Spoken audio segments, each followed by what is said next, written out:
Digestive Health with Dr. Ashika.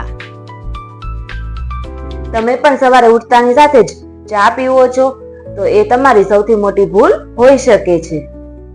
ઘણા લોકોની સવાર ચા વગર શરૂ જ નથી થતી, પરંતુ આખી રાતના ખાલી પેટમાં સીધી ચા પીવાથી એસિડિટી, છાતીમાં બળતરા વધી જતી હોય છે, ગેસ અને ડિસ્કમ્ફર્ટ થઈ શકે છે અને ભૂખ પર પણ અસર પડી શકે છે. ચામાં રહેલું કેફીન અને ટેનિન એ પાચન ક્રિયાને ધીમી પાડી દે છે અને તે શરીરમાં રહેલા જરૂરી પોષક તત્વોનું શોષણ અટકાવી દે છે. હવે ખાસ કરીને જે લોકો દિવસ દરમિયાન ખૂબ વધારે માત્રામાં ચા લઈ રહ્યા છે તેવા લોકોના હાડકાં નબળા પડી શકે છે અને હાડકાના દુખાવાઓ વધી જતા હોય છે, કારણ કે તે ખોરાકમાં રહેલા કેલ્શિયમનું પણ શોષણ અટકાવી દે છે.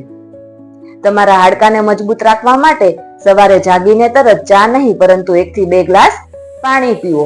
ત્યારબાદ થોડી હળવી કસરતો કરો, થોડું હલનચલન કરો અને હેલ્ધી નાસ્તો લો, જેમ કે ફાઈબર, પ્રોટીન, પલાળેલી બદામ, પલાળેલા અખરોટ વગેરે જેવા હેલ્ધી ફેટ્સ લો.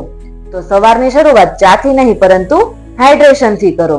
તો તમારામાંથી કેટલા લોકોના દિવસની શરૂઆત ચા વગર નથી થતી તે કમેન્ટ કરો. જય શ્રી કૃષ્ણ.